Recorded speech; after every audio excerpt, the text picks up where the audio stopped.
Cotonou, capitale économique du Bénin, en pleine chaussée, s'observe par endroits des trous pas comme les autres. Je pense que c'est pas trop bien, c'est pas trop adéquat pour la population.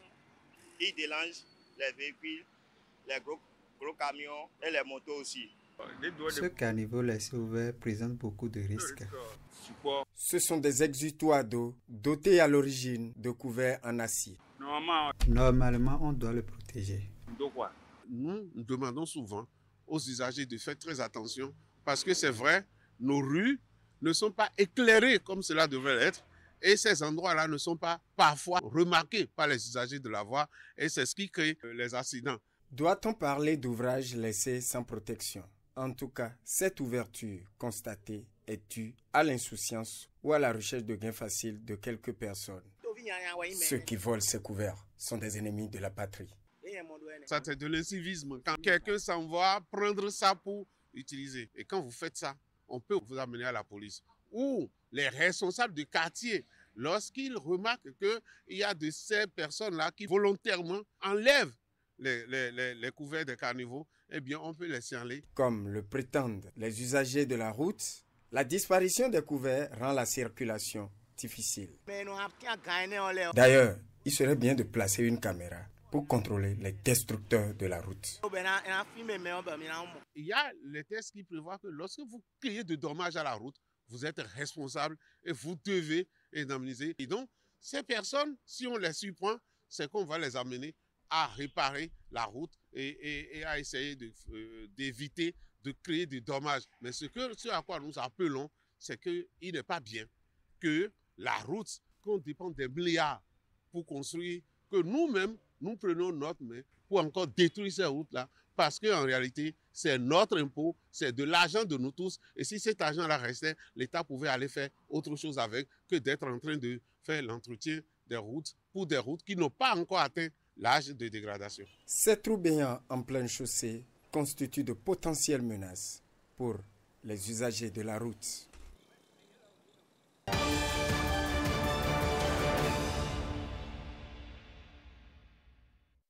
Je n'ai sans téléphone portable. Très peu de personnes pourront respecter ça. On arrive très difficilement à s'en passer. Et c'est très important aujourd'hui. Tout c'est l'Internet, les téléphones portables, les appareils numériques. Grâce à ce téléphone portable, j'arrive à communiquer avec mes parents. J'arrive à faire mes recherches. Donc, ce sera un dilemme pour moi. Ce sera vraiment un dilemme pour moi. Mais si on me l'impose, là, je n'ai pas le choix. Avec le téléphone, on suit les informations de partout dans le monde. Au quotidien, on a le fil des actualités et tout.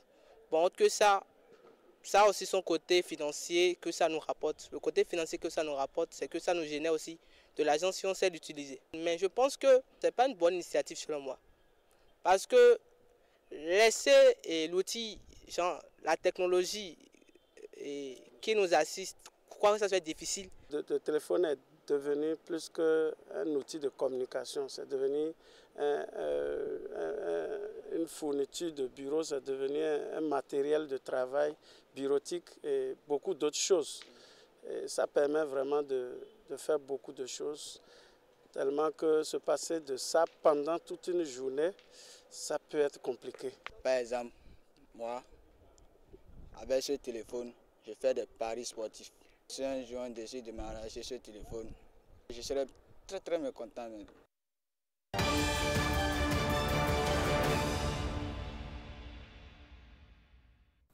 C'est avec beaucoup de plaisir que je voudrais vous confier aux prochaines journées annuelles du Club des dirigeants des banques et établissements de crédit en Afrique, qui est un événement d'envergure continentale que le FAGAS aura le privilège d'accueillir et de l'organiser du 13 au 15 février 2025 à l'hôtel Sofitel de Cotonou, ici au Bénin. Cette rencontre de très haut niveau s'articule autour du thème central qui est naviguer vers l'avenir.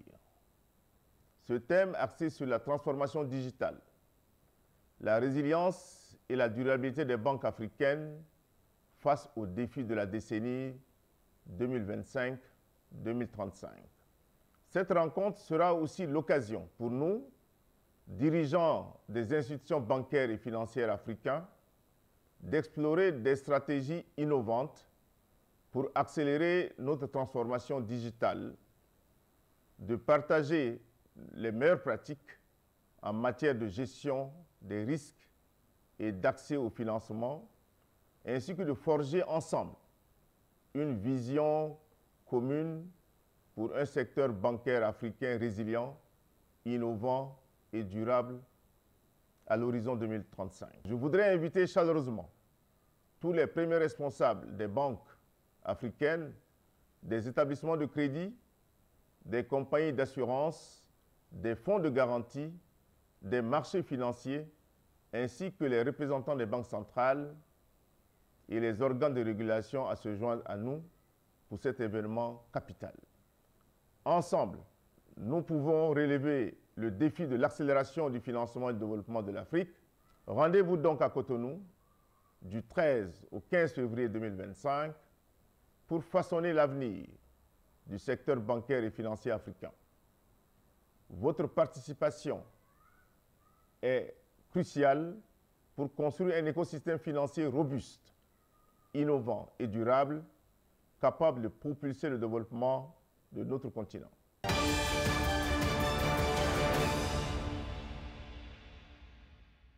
Abomey-Calavi, commune située à quelques kilomètres de Cotonou.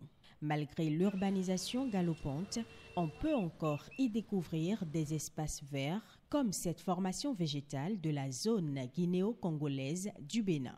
Un environnement que Claude connaît bien. Le biotechnologiste y a mené des travaux de recherche sur le Garcinia cola. Garcinia cola, qu'on appelle communément chez nous Arowe enfant, est une espèce des régions tropicales. Garcinia cola est un arbre qui est vu dans 4 phytodistricts du Bénin. Nous avons le phytodistrict de Pobé, le phytodistrict de la vallée de l'Ouémé, le phytodistrict côtier et le phytodistrict du plateau. Malheureusement, depuis les dernières études scientifiques réalisées, on a constaté sur le terrain qu'il y a réellement un recul en fait de la densité de l'arbre. Pourtant, c'est une espèce très importante au Bénin puisqu'elle est à usage multiple. Ce n'est pas pour rien que quand on veut doter une femme, dans les listes, il y a toujours la présence de cola. Garcinia cola symbolise la prospérité. Garcinia cola symbolise l'unité. On le dit si bien en fond au Viouénon des Rois, à Roénon des Royas. Donc c'est pour dire en fait que la graine de Garcinia cola n'est pas divisible en tranches naturelles. Le bois de Garcinia cola est utilisé en menuiserie. Tous les organes de l'arbre sont utilisés en médecine traditionnelle. Les feuilles, les fruits, les graines. Vous avez aussi les écorces. On peut aussi attribuer au Garcinia cola l'usage économique. Arowe est une mine d'or. Et sur chaque arbre, vous avez des milliers de fruits. Un fruit compte 1 à 4 graines. Donc quand les gens vendent une seule graine à 50 francs ou 100 francs, vous imaginez déjà ce que les gens gagnent comme revenu. 32 ans, oui. Moi, je produis et commercialise le Arowe depuis 32 ans.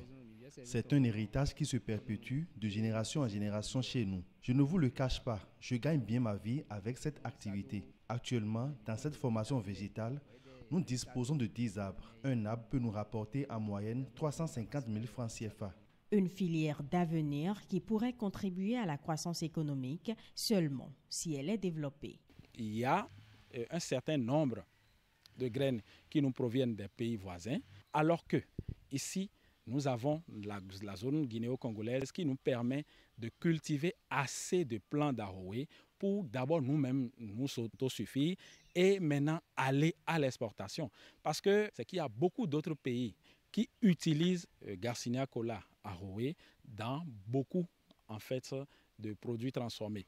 Nous transformons le Arowe en liqueur et nous avons également d'autres ambitions pour cette espèce pour aller en biscuits, etc. C'est une véritable chaîne de valeur. Il y aura une incidence vraiment significative sur la croissance économique du Bénin. Une incidence significative sur laquelle Elvis a porté ses réflexions, chiffres à l'appui. Et pour une production annuelle sur un arbre de collatier, nous avons en moyenne 5000 graines. Et le prix moyen de vente de la graine au Bénin est entre 50 francs et 100 francs. Et déjà, pour un chiffre d'affaires minimal sur l'année, ça nous fait sur un hectare en moyenne 150 pieds de coulatier. Il urge que l'État béninois puisse mettre en place des dispositions pour pouvoir renforcer en fait la densité de l'espèce sur le terrain. Dans le cas contraire, des menaces risquent de peser sur le Garcinia cola que l'Union internationale pour la conservation de la nature a d'ailleurs déclaré vulnérable.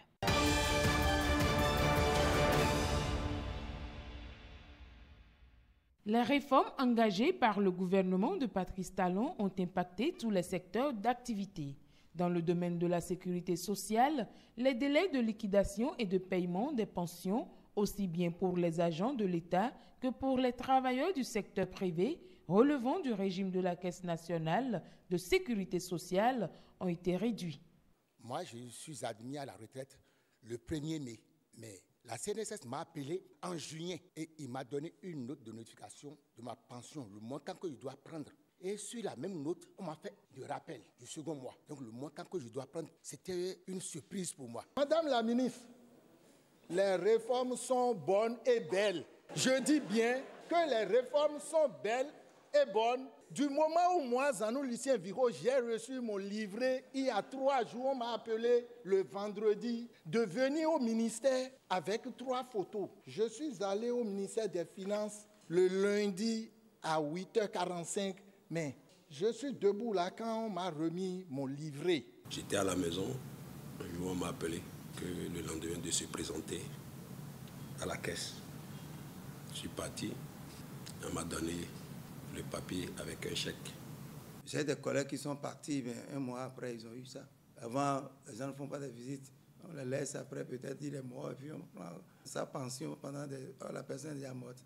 Maintenant, avec votre réforme, votre système, maintenant, c'est bon. Des réformes qui méritent l'admiration des retraités. J'ai trop apprécié le fait qu'on n'a plus besoin de se déplacer à la source avant de faire valoir ses droits.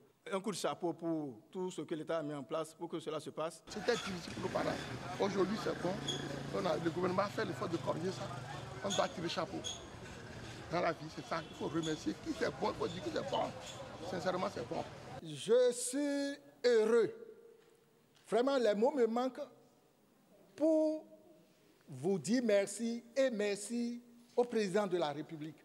Désormais, les retraités relevant du Fonds national de la retraite du Bénin perçoivent leur pension dès le premier jour du mois suivant celui de l'admission à la retraite. Et pour les pensionnés relevant de la Caisse nationale de sécurité sociale, le processus est fini au bout de 3 mois. Les pensions sont attribuées soit par virement bancaire, soit par un transfert mobile. Dans le domaine donc de la sécurité sociale, nous avons travaillé à rendre la vie facile à nos retraités. Alors, les tracasseries ont été réduites et nous avons aujourd'hui, depuis leur maison, ils peuvent avoir leur pension directement à travers, disons, le PAMOMO ou bien à travers un virement bancaire, ce qui n'était pas le cas avant.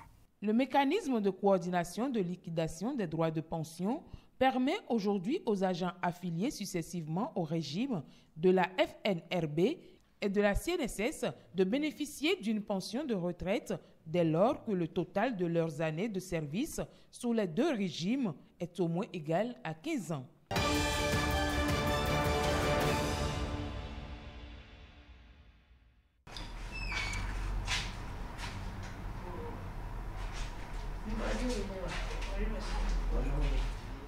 Les centres communaux de services publics, un des plus gros défis relevés par le ministère du Travail et de la Fonction publique.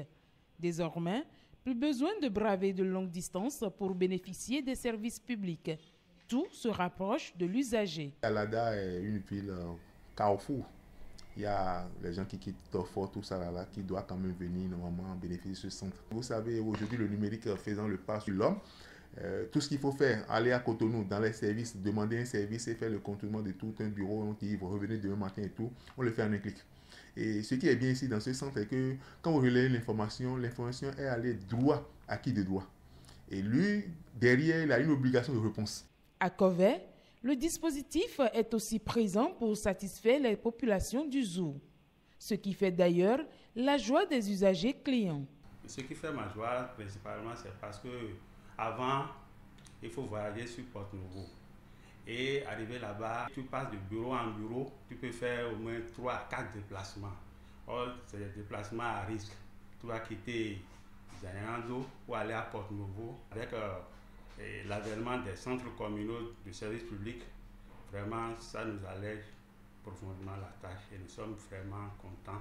Du nord au sud, en passant par le centre, chaque citoyen peut désormais se rendre dans un centre communal le plus proche pour s'offrir des services de l'administration publique.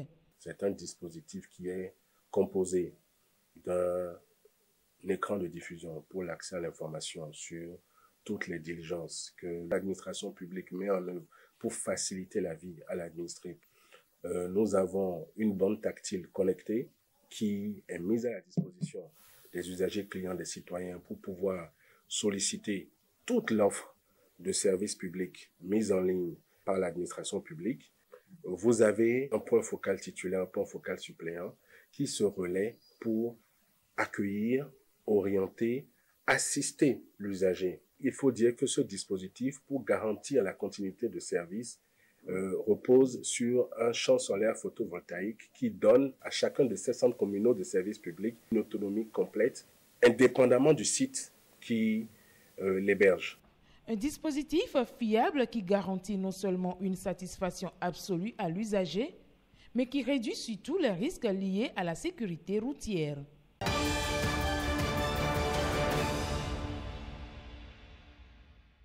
L'ouvrage qui lui a valu d'être lu et connu de par le monde sur la philosophie africaine est classé parmi les 100 meilleurs livres africains du siècle.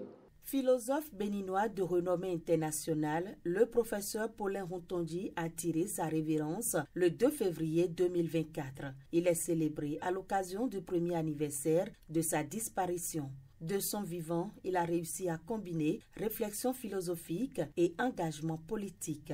L'exigence et l'espérance.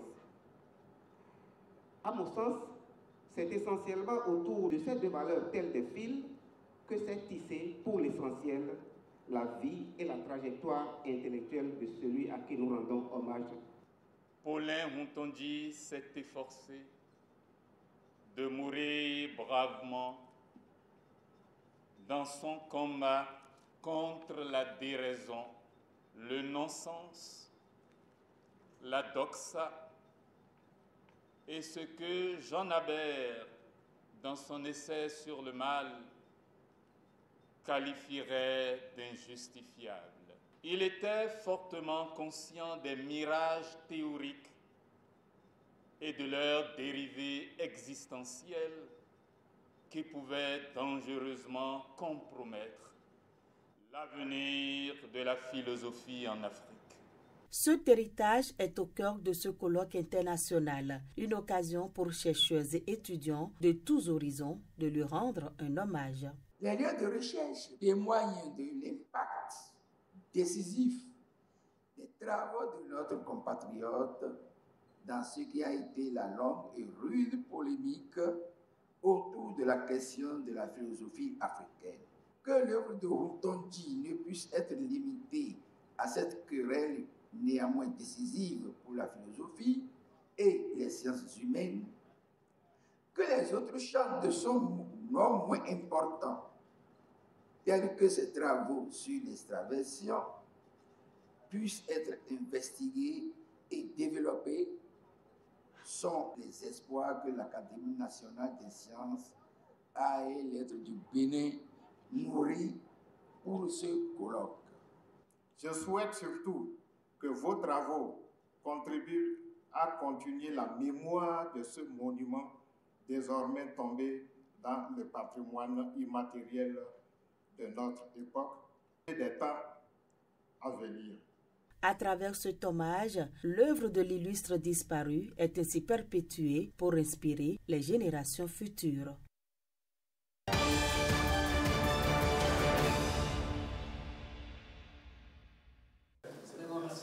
Ce premier contact marque le début d'une mission qui s'annonce riche en perspective pour les relations bilatérales entre le Bénin et le Vatican. Monseigneur Ruiz Bernardi, qui salue au passage l'hospitalité légendaire du peuple béninois, souligne aussi l'importance du rôle de l'Église catholique dans la consolidation du vivre ensemble et la construction d'une société plus équitable. Dans une atmosphère empreinte de cordialité, le diplomate a exprimé sa volonté de renforcer les relations historiques entre le Bénin et le Saint-Siège, notamment dans les domaines du dialogue interreligieux, du développement social et de la promotion de la paix. Archevêque d'origine argentine, Monseigneur Ruiz Bernardi est un diplomate chevronné du Saint-Siège. Il a servi dans plusieurs représentations apostoliques à travers le monde.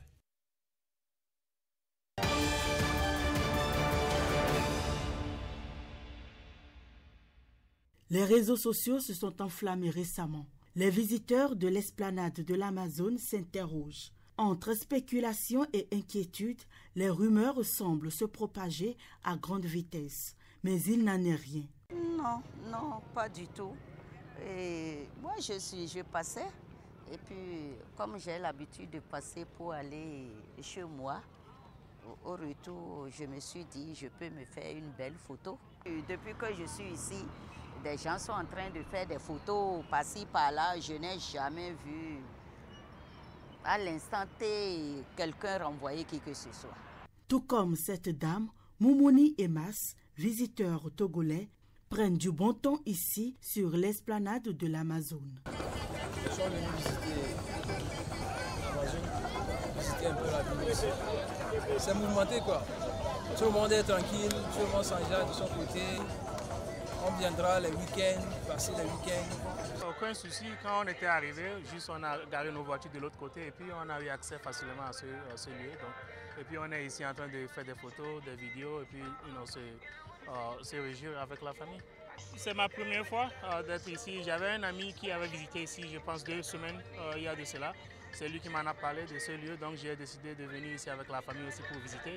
Un communiqué en date du 22 janvier 2025 émanant de l'Agence de développement des arts et de la culture ADAC rappelle à toutes les personnes et structures désireuses d'organiser des événements ou des manifestations sur l'esplanade de l'Amazone que l'occupation de cet espace est à titre gracieux mais soumise à une autorisation délivrée par l'ADAC. Ce lieu est bien plus qu'un simple espace public. C'est un symbole, une mémoire vivante. Un lieu où se croisent génération et culture. L'esplanade de l'Amazone reste ouverte et accessible à tout visiteur.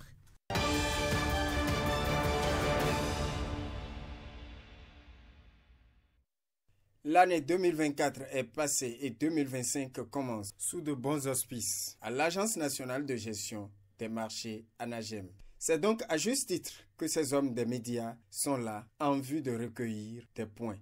À l'entame, permettez-moi de présenter tous mes meilleurs vœux à toute la population béninoise, en l'occurrence à toutes mes marchandes et à tous mes marchands de tous les marchés de Cotonou ouverts et en attente d'ouverture.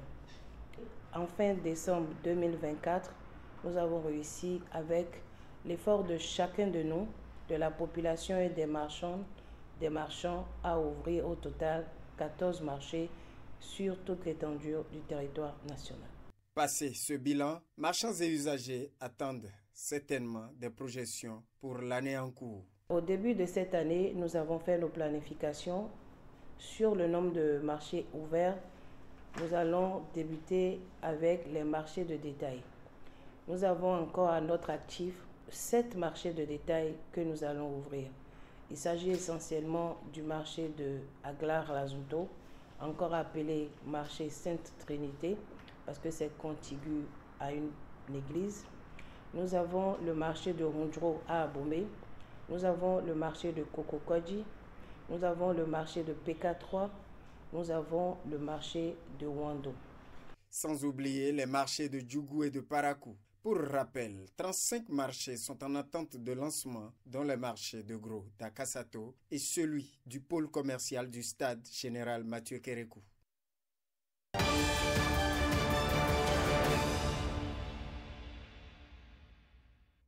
250 tables et bancs au profit de l'éducation dans le Koufo de la part d'une société dont le directeur reste reconnaissant envers le Koufo, sa terre natale. Si nous venons aujourd'hui avec des tables bancs, c'est pour essayer de contribuer un tant soit peu à ce manque. Je ne vais pas dire criard, parce que quand je vois l'effort du gouvernement béninois, cet effort est à saluer. L'initiative est bien accueillie dans le département qui fait face à un manque en matière de mobilier dans les écoles et collèges. Nos sincères gratitudes à l'organisation qui a pensé aux enfants du Koufo. Nous voudrions prier les donateurs que cette action ne s'arrête pas en si bon chemin. Au nom de tous les parents du Koufo, nous vous disons encore une fois merci. Et nous allons prier pour vous, pour que cette générosité puisse contaminer d'autres natifs et nantis que nous connaissons. L'État ne peut pas tout faire, et que les communes ne peuvent pas tout faire, et que vous, qui constituez le troisième pied, vous avez un rôle important à jouer. Et aujourd'hui, vous êtes encore venus avec les bras bien chargés. Le Talban, déjà 50 Talban, c'est beaucoup de choses pour nous. La société Palutech accompagne les hôpitaux du Bénin et même ceux de la sous-région ouest-africaine dans la qualité des soins de santé à travers la fourniture de meilleures technologies d'équipements médicaux, des produits chimiques et réactifs de laboratoire.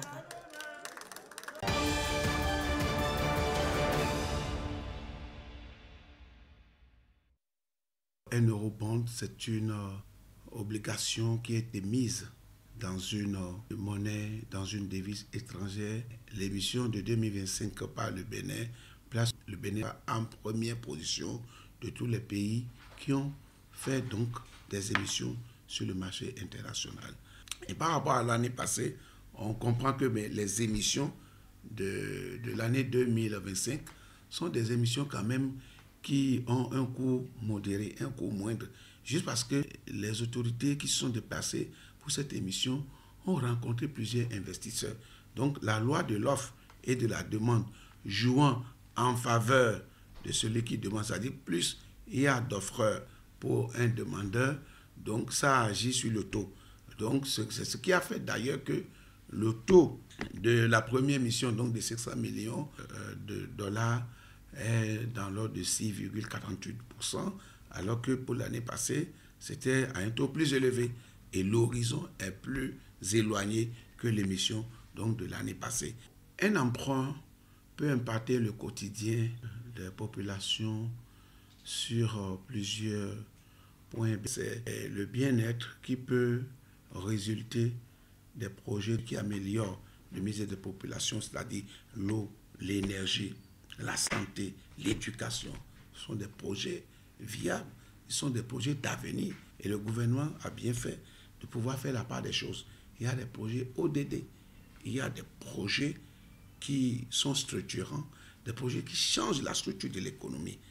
Et donc, je crois que ces projets-là, c'est par rapport à eux que l'emprunt obligataire, l'eurobond a été émis pour pouvoir assurer leur financement. On ne prête que à celui qui est sage. On ne prête que à celui qui inspire confiance. Un pays qui emprunte sur le marché international, ce pays-là, c'est qu'il réunit un certain nombre de critères. Il y a la solvabilité, c'est-à-dire vos performances économiques vous créditent que quand vous remettez l'argent, vous pouvez retourner l'argent. À côté de la solvabilité, vous avez ce qu'on appelle la liquidité. Quand l'échéance arrive, est-ce que vous avez les moyens nécessaires pour pouvoir payer? Et les performances de l'économie béninoise ces dernières années nous permettent donc de dire sur ces deux aspects-là, il n'y a pas à s'inquiéter.